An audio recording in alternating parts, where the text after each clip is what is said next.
Le sang coulait encore de ma tempe quand j'ai ouvert les yeux, mais ce n'était pas le marbre froid du caveau familial qui m'accueillait. Non, c'était le lin frais de mon lit d'adolescente, imprégné de l'odeur de lavande de Provence que maman distillait elle-même dans notre masse provençale. J'avais 38 ans, une vie brisée, 2 enfants orphelins et un poison qui me rongeait les veines, celui que mon propre frère, Étienne, avait versé dans mon verre de Château Margaux lors de ce dîner maudit. Et pourtant, là, dans ce corps de 16 ans, je sentais mon cœur battre à nouveau, furieux, vivant. La trahison n'était pas un souvenir lointain, elle était une plaie ouverte, et Dieu ou le diable m'avait renvoyé en arrière pour la refermer à mon tour avec du sel et du feu. Je me redressai d'un bond, le souffle court, les mains tremblantes agrippant les draps brodés à l'écusson des Delaunay. La chambre était telle que je l'avais laissée il y a 22 ans, poster jauni de Gainsbourg sur les murs tapissés de toiles de Jouy, le bureau encombré de cahiers d'école et de lettres froissées d'un premier amour avorté. Mais dans ma tête, les images hurlaient le notaire lisant le testament de père, sa voix monocorde, à Étienne Delaunay, l'intégralité du domaine, y compris les vignobles et le mas. Et moi? Claire Delaunay recevra une allocation annuelle modeste, conditionnée à sa discrétion. Discrétion. Comme si mes enfants et mes jumeaux, nés hors mariage d'un amour fugace avec un artiste bohème, étaient des taches sur l'honneur familial. Ma famille répétait, tes enfants n'ont pas leur place ici. Ils n'avaient pas leur place nulle part, à en croire les murmures venimeux de ma sœur Isabelle, la parfaite épouse d'un député, et de mon cousin Louis, l'avocat aux mains sales qui avait rédigé le codicille secret. Le choc me submergea comme une vague de la Méditerranée en tempête. J'étais morte, empoisonnée par Étienne pour protéger l'héritage, comme il l'avait confessé dans un moment d'ivresse post-funérailles, pensant que j'étais déjà sous terre. Il avait agi pour Isabelle, qui haïssait mes bâtards parce qu'il menaçait sa propre lignée stérile. Père, ce patriarche rigide, avait su pour le codicille un arrangement pour exclure mes enfants, fruit d'une liaison scandaleuse qui avait terni le nom de Delaunay. Mais il était mort trop tôt, emportant le secret avec lui, ou du moins le croyait-on. J'avais découvert, trop tard, les lettres cachées dans son bureau, il m'aimait, mais la honte l'avait paralysé. Et maintenant? J'avais une seconde chance. Pas pour pardonner. Pour détruire. Je bondis hors du lit, pieds nus sur le parquet ciré qui craquait comme un avertissement. La maison était silencieuse, mais je connaissais le rythme, à 7 heures, 6 heures du matin en ce printemps 1999, mère était déjà dans la cuisine, touillant son café au lait avec une cuillère en argent. Étienne, alors 20 ans, ronflait encore dans sa chambre au bout du couloir, rêvant déjà de gloire vinicole. Isabelle, 18 ans, minaudait devant son miroir, complotant ses alliances. Je poussai la porte, le cœur cognant comme un tambour de la Légion étrangère. Mère leva les yeux, ses perles de culture scintillant sous la lumière tamisée. Claire, ma chérie, tu es levée tôt. Un cauchemar? Sa voix était douce, mais je voyais déjà les fissures aux non-dits, les regards fuyants quand on parlait de mon écart de conduite avec Julien, le peintre qui m'avait abandonné enceinte. Non, maman. Juste. Une révélation. Les mots sortirent aigres, chargés de l'amertume des années futures. Elle fronça les sourcils, mais je ne m'attardai pas. Je filai vers le bureau de père, encore intact depuis sa mort il y a 2 ans. Les tiroirs étaient verrouillés, mais je connaissais le code de mon anniversaire, ironie du sort. À l'intérieur, les lettres, enveloppes jaunies scellées d'un cachet de cire rouge, adressées à ma fille bien-aimée. Je les dévorai, les larmes brouillant l'encre. Père confessait tout, il avait rédigé le testament sous pression d'Étienne et Louis, qui avaient fabriqué des preuves de ma débauche pour me discréditer. Tes enfants sont des Delaunay, Claire. Mais le monde est cruel pour les illégitimes. Illégitimes. Le mot me gifla comme une gifle. Mes jumeaux n'étaient pas des erreurs, ils étaient ma lumière. Et pour les protéger, j'avais tout sacrifié en ma carrière naissante en droit à Paris, mes rêves de justice. Ironique, pour une avocate en herbe. Dehors, le domaine s'étendait, 20 hectares de vignes lourdes de promesses, le mas du XVIIe siècle avec ses volets verts écaillés, les cyprès dressés comme des sentinelles. C'était à nous, à moi, par droit de naissance aîné. Mais Étienne l'avait volé, avec l'aide de Louis qui avait falsifié des documents pour prouver que j'étais indigne. Le poison n'avait été que la cerise sur un gâteau empoisonné depuis des années. Je serrai les poings. Cette fois, je ne supplierai pas. Je comploterai. D'abord, infiltrer. Apprendre leurs faiblesses. Étienne et son addiction naissante au cognac, dissimulée derrière son charme de playboy. Isabelle et ses dettes secrètes, financées par des prêts usuraires pour maintenir ses apparences. Louis, le serpent, avec son cabinet véreux et ses liaisons extra-conjugales. Le petit déjeuner fut un théâtre. Assis autour de la table massive en chêne, nous faisions mine de famille unie. Père absent, mère présidait, distribuant les croissants encore chauds. Claire, tu sembles changer, remarqua Étienne, ses yeux bleus, ses yeux de menteur pétillants de curiosité. Comme si tu portais le poids du monde. Je souris, un sourire de louve. Peut-être que je le porte enfin, frère. Et toi? Prêt à conquérir les vignes? Il rit, mais je vis le tressaillement. Déjà, à 20 ans, il ourdissait. Plus tard, je fouillai sa chambre, un journal intime, codé, révélant ses premières machinations pour nettoyer l'héritage. Il haïssait mes enfants avant même leur naissance, les voyant comme des rivaux à l'affection de père. Les jours suivants furent une danse sur des braises. Je repris l'école à Aix-en-Provence, mais mes nuits étaient des veilles stratégiques. Je contactai Julien en secret, il vivait encore à Paris, ignorant ma grossesse future. Reviens, lui murmurai-je au téléphone, la voix feignant l'innocence. J'ai besoin de toi. Il viendrait, et cette fois, je le lirais à moi légalement, pour ancrer mes enfants dans le giron familial. Mais la vengeance exigeait plus. Lors d'une visite à Paris, je consultai un notaire discret, un vieil ami de père que j'inventais dans cette timeline altérée. Rédiger un testament miroir, ordonnai-je. Si je meurs avant 30 ans, tout va à mes héritiers directs. Ironie, j'étais déjà morte une fois. La tension monta comme un mistral. Isabelle me confia un soir, sous les étoiles, ses peurs, maman dit que tu vas tout gâcher avec tes choix. Je feignis l'empathie, mais intérieurement, je notais chaque faille. Elle couchait avec un homme marié, un politicien qui la tenait en laisse. Parfait levier. Et Louis? Lors d'une fête de famille à Marseille, je le surpris en train de falsifier un chèque déjà, c'est magouille. Oncle, dis-je, feignant la surprise, besoin d'aide? Il blêmit, mais je souris. La toile se tissait. Bientôt, le premier coup, je révélai à mère une lettre anonyme en réalité, une copie des confessions de père suggérant qu'Étienne avait détourné des fonds du domaine. Pas assez pour le ruiner, juste pour semer le doute. Elle pleura, mais me serra dans ses bras. Protège-nous, Claire. Oh, je protégerai. À ma façon. Les vignes murmuraient des secrets sous le soleil implacable de juillet, leurs feuilles frémissant comme des langues avides de commérage. 2 mois s'étaient écoulés depuis mon réveil, et le mas de Launay n'était plus un havre, mais un champ de bataille camouflé en idylle provençale. J'avais 16 ans en apparence, mais mon esprit était une forteresse assiégée par les fantômes de 2021, les funérailles pluvieuses où Étienne avait hérité de tout, mes enfants mendiant des miettes auprès d'assistantes sociales, et moi, agonisante dans un hôpital parisien, murmurant pourquoi à un frère qui feignait les larmes. Cette fois, je ne murmurerai rien. Je hurlerai, en silence, à travers des actes qui lacéraient leur chair sociale. Julien arriva un soir doux, sa Peugeot cabossée crachotant sur le gravier. Grand, échevelé, avec cette barbe de 3 jours qui le faisait ressembler à un Rimbaud égaré, il descendit, un bouquet de lavande à la main. Claire, tu m'as manqué. Nous nous embrassâmes sous le regard de mère, qui pinça les lèvres mais ne dit mot. Cette nuit-là, dans ma chambre, nous scellâmes notre pacte, mariage civil à Arles, avant que mon ventre ne s'arrondisse. Pour les enfants, chuchotai-je, mes doigts traçant des cicatrices invisibles sur sa peau. Il acquiesça, ignorant que c'était une arme dans ma guerre. Mes jumeaux naîtraient légitimes, ancrés dans le sol de Launay comme des racines de vigne centenaire. Étienne, apprenant la nouvelle au petit déjeuner, lâcha sa tasse, marié? À cet hippie?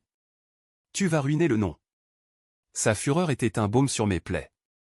Le nom, frère? Ou l'héritage que tu convoites déjà? Les mois filèrent en un tourbillon de nausées matinales et de complots nocturnes. Isabelle, enceinte elle aussi d'un amant inconnu, pas de son mari stérile, chercha mon alliance. Aide-moi à cacher ça, Claire. Maman ne pardonnerait pas. Je feignis la compassion, mais notez les dates, les cliniques clandestines à Marseille. Son secret serait mon levier, un faux témoignage, un scandale qui la dépouillerait de sa respectabilité. Louis, de son côté, intensifia ses visites, prétextant des conseils légaux pour le domaine. Je le piégeai lors d'une partie de pétanque au village, un enregistrement discret sur un vieux magnétophone, capturant ses boasts sur arranger le testament de père. Les bâtards de Claire? On les efface d'un trait de plume. Efface. Le mot résonna comme l'écho de mon propre empoisonnement. La grossesse avança, mon corps s'alourdissant comme le fardeau de la trahison. Julien s'installa au mas, transformant une remise en atelier, peignant des toiles qui capturaient l'âme tourmentée de la Provence et, sans le savoir, la mienne. Mère, adoucie par l'idée de petits-enfants légitimes, tricotait des layettes, mais ses yeux trahissaient l'inquiétude. Ton frère est ambitieux, Claire. Ne le provoque pas. Ambitieux. Un euphémisme pour monstrueux. Étienne passa ses soirées à Paris, étudiant l'œnologie à l'université, mais rentrant ivre, vomissant des insultes, tes mioches vont diluer notre sang pur. Une nuit, il tenta de me confronter dans le jardin, la lune baignant les cyprès d'une lueur spectrale. Abandonne tes prétentions, Claire. Père voulait un héritier mâle. Je ris, un rire froid comme le Mistral. Père voulait la justice. Et je vais la lui rendre. Le premier accouchement fut un ouragan, à l'hôpital d'Avignon, sous un ciel d'orage, naquirent Léa et Lucas, hurlant leur existence au monde. Étienne refusa de les voir, prétextant un examen. Isabelle, feignant la joie, glissa un félicitation, mais pense à l'avenir code pour éloigner-les du domaine. Je serrai mes bébés contre moi, leurs petits poings brandis comme des drapeaux de victoire. Julien, épuisé mais rayonnant, signa les papiers de reconnaissance. Désormais, ils étaient des Delaunay, intouchables. Ou du moins, le croyais-je. La vengeance s'épanouit dans l'ombre. J'utilisai l'argent de ma maigre allocation étudiante pour engager un détective privé, un ex-flic marseillais nommé Raoul, aux cicatrices de barre de porc. Fouiller le passé d'Étienne, ordonnai-je lors d'une rencontre dans un café enfumé d'Aix. Il revint avec un dossier, à 17 ans, mon frère avait couché avec la fille de notre voisin vigneron, la rendant enceinte, puis l'avait payée pour avorter en silence. Un secret enterré, mais pas oublié, la fille, Marie, vivait encore, amère, à Orange. Utilisez-la, dis-je à Raoul. Bientôt, des rumeurs circulèrent, le jeune Delaunay, un séducteur irresponsable. Étienne nia, mais le doute s'insinua, comme un ver dans la grappe. Isabelle accoucha d'une fille, qu'elle baptisa Élise, prétendant une adoption miraculeuse. Son mari, le député, avala l'histoire, mais je savais. Lors d'une réception aux masses vendanges anticipées pour impressionner des investisseurs parisiens, je glissai à l'oreille d'une journaliste locale, Madame Delaunay a ses mystères. Le lendemain, un article voilé dans la Provence, scandale ou miracle dans une famille noble. Isabelle paniqua, me suppliant, arrête, Claire. C'est de la famille. Famille. Le mot me donna la nausée. La famille ne trahit pas, rétorquai-je. Louis fut le plus délicat. Son cabinet à Marseille croulait sous les affaires louches, évasion fiscale pour des mafieux corses, faux contrats pour des promoteurs. Je l'invitai à dîner, feignant la réconciliation. Oncle, j'ai besoin de conseils pour les enfants. Il mordit, signant un accord de confiance que j'avais rédigé en réalité, un piège légal liant ses actifs au domaine en cas de litige familial.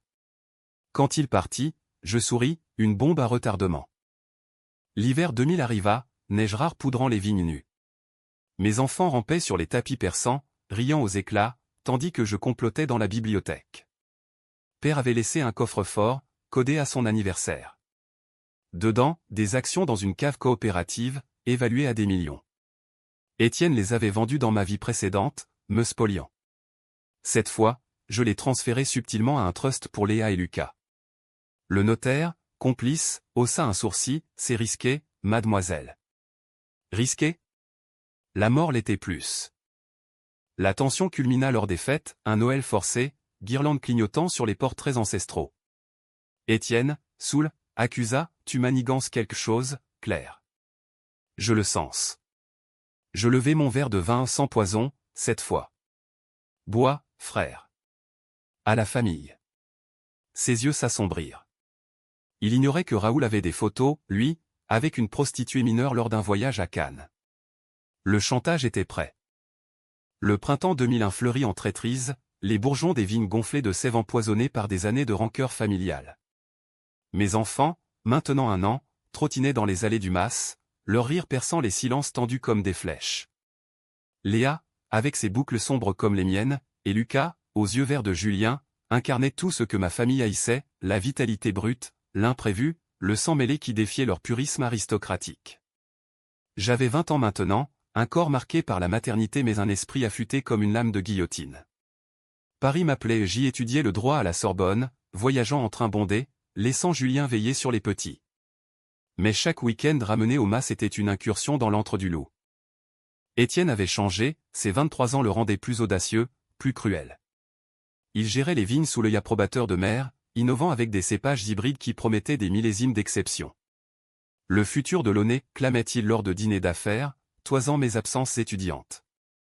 Mais je savais pour ses dettes, prêts usuraires contractés à Montpellier pour financer un amante, une sommelière ambitieuse nommée Sophie. Raoul, mon ombre fidèle, m'apporta les preuves, chèques falsifiés, nuit d'hôtel à Nîmes. Frappez maintenant, conseilla-t-il dans un bistrot enfumé de la butte aux cailles. Non. Pas encore. La vengeance devait mijoter, comme un cassoulet trop longtemps au feu, pour que la chair se détache des os. Isabelle, quant à elle, s'effritait. Son miracle Élise grandissait, mais les murmures persistaient. Son mari, le député Bertrand, un homme bedonnant au discours creux sur la famille traditionnelle, commençait à douter. Lors d'une visite à Paris où je l'avais invitée à l'opéra, prétexte d'une réconciliation sororale où elle craqua dans les coulisses, larmes coulant sur son maquillage impeccable. C'est ton amant, Claire. Il me menace de divorce si je ne lui donne pas un héritier vrai. Point. Son amant? Le même politicien que j'avais soupçonné, un sénateur au lien avec l'immobilier douteux. Je l'enregistrai discrètement, son aveu coulant comme du vin versé. Utilise ça contre lui, murmurai-je plus tard à Raoul. Bientôt, un dossier anonyme atterrit sur le bureau de Bertrand, photo, transcript. Le divorce fut un scandale étouffé, mais Isabelle perdit sa pension, forcée de revenir au mas, suppliante. Aide-moi, Claire. Pour Élise. Je souris, tes enfants n'ont pas leur place ici? Les miens, si. Louis fut le pivot. À 25 ans, son cabinet florissait, défendant des promoteurs qui lorgnaient sur les terres provençales. Il me courtisa lors d'un bal à Avignon, ma nièce prodige, joins-toi à moi. Le droit est un jeu de famille. Je jouais le jeu, signant un stage d'été. Dedans, j'accédais au fichier, contrat bidon pour Étienne, qui vendait sous le manteau du vin frelaté à des bars parisiens. Pire, un plan pour raser une partie du domaine et y construire des villas de luxe. Pour moderniser, avait-il écrit dans un email intercepté. Je sabotais subtilement, un bug d'informatique effaça des backups, un client clé à un promoteur corse reçut des leaks aux autorités. Louis paniqua, me confrontant dans son bureau au rideau tiré, c'est toi, hein? Tu fouilles. Je niais, les yeux innocents. Pourquoi ferais-je ça, oncle? À moins que la famille ne cache des squelettes. Le twist germa lors d'une fouille nocturne au mas. Dans le grenier, sous des malles de dentelle, je trouvai le journal de mère, des pages jaunies confessant non pas une, mais deux trahisons. Père n'était pas mon père biologique. Mère avait trompé avec un ouvrier vigneron italien, un communiste exilé, pendant la guerre. Étienne et Isabelle étaient les hauts purs, mais moi? Fille d'un bâtard, comme mes propres enfants. Le choc me plia en deux. Père l'avait su, accepté, m'aimant d'autant plus. Mais Étienne? Il l'ignorait, et cette révélation pouvait le briser. Ou me faire chanter par eux. Je cachai le journal, mais le doute s'insinua, étais-je en train de venger un mensonge? La haute tension éclata en automne. Les vendanges furent abondantes, mais Étienne organisa une dégustation VIP, investisseur de Bordeaux, critique du monde. Je m'incrustai, mes enfants sur les genoux, Julien à mes côtés. Présentez-moi comme co-héritière, glissai-je amer en aparté. Elle hésita, mais céda. Étienne explosa en privé, espèce de salope. Ces vignes sont à moi. Il me gifla, la main lourde d'anneau familial. Le sang coula au écho de ma mort passée. Julien intervint, mais je l'arrêtai. Pas maintenant. Plus tard, seul, je contactai Marie, l'ex d'Étienne.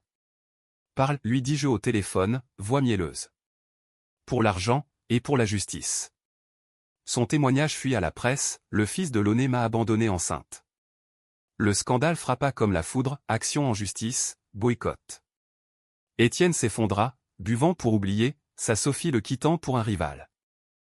Isabelle, ruinée, tenta le suicide pilule dans la salle de bain du mas. Je la trouvai, la sauva, mais pas par bonté. Confesse tout, murmurai-je en l'aidant à vomir. Elle parla, le complot pour le testament, les pressions sur père. Mère, entendant, s'effondra. C'était pour protéger l'unité. Unité. Un mot pour tyrannie. Louis riposta, il attaqua légalement mon trust pour les enfants, arguant des indignités.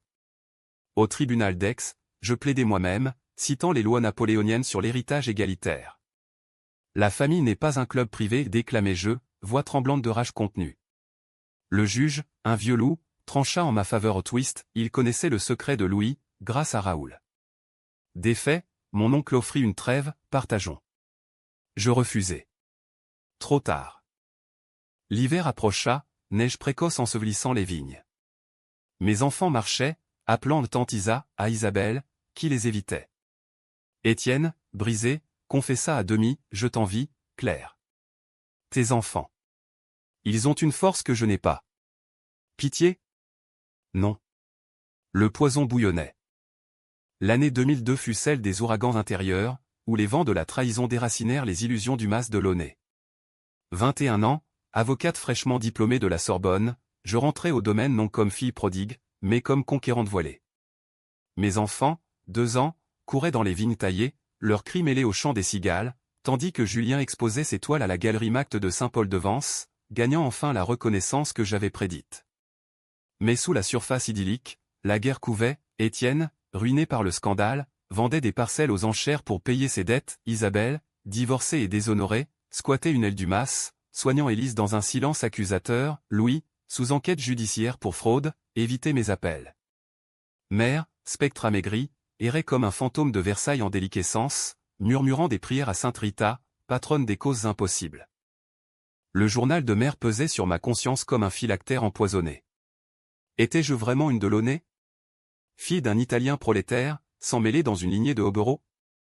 Cette révélation, que j'avais gardée secrète, altérait ma vengeance, la protégeais-je pour l'honneur volé, ou pour un mensonge que je perpétuais? Lors d'une nuit d'insomnie, biberon à la main pour Lucas fiévreux, je relus les pages, Claire est le fruit de l'amour vrai, pas du devoir. Mais dis-le, et tout s'effondre. Amour vrai. Ironie, quand le mien avec Julien avait été saboté par des rumeurs familiales ou Étienne payant des voyous pour effrayer mon amant. Cette fois, je l'avais sauvé, mais à quel prix? La morale française, cette hypocrisie bourgeoise, me narguait, Zola aurait ri de notre décadence. Le coup suivant fut chirurgical. J'engageai un expert en viticulture, un professeur de Montpellier, pour auditer les comptes du domaine. Résultat, Étienne avait dilué des millésimes avec du vin bas de gamme, gonflant les profits illicites. C'est de la fraude, déclara l'expert lors d'une confrontation au chai, barriques alignées comme des cercueils. Étienne, visage cireux, nia, preuve. Je les étalai, factures falsifiées, échantillons analysés. Mère, présente, sanglota, mon fils. Il s'effondra à genoux, implorant, pitié, Claire. Pour la famille. Famille. Encore ce mot. Tes enfants n'ont pas leur place. Les miens en ont une, à la tête de tout. Je le laissai mariner, mais alertai discrètement les douanes un raid suivi, saisissant des caisses pour l'export. Le nom de Launay fit les gros titres, noble maison de vin impliquée dans scandale d'adultération. Isabelle frappa en riposte, un acte bas, elle empoisonna l'esprit de mes enfants, les gavant de contes tordus sur tante Claire la méchante qui vole les jouets. Léa revint en pleurs un soir, criant, tu n'es pas une vraie Delaunay. Le cœur serré, je la serrai, murmurant, si, ma chérie. Plus vrai que quiconque. Julien, sentant la tourmente, proposa la fuite, allons à Paris, loin de ces vipères. Non. La fuite était la mort de ma vie précédente. Au lieu, je contre-attaquai, un test ADN anonyme sur Élise, révélant non pas le sang du député, mais celui du sénateur. Je l'envoyai à Bertrand, avec une note, vérité ou silence? Il exigea la garde exclusive, traînant Isabelle en cour. Elle me haït, me traitant de sorcière provençale lors d'une scène hystérique au mas. Tu détruis tout, hurla-t-elle, brisant un vase Ming. C'est toi qui as commencé, rétorquai-je, calme. Avec tes mensonges.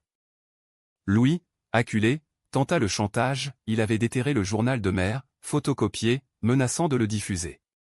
Ton père était un menteur.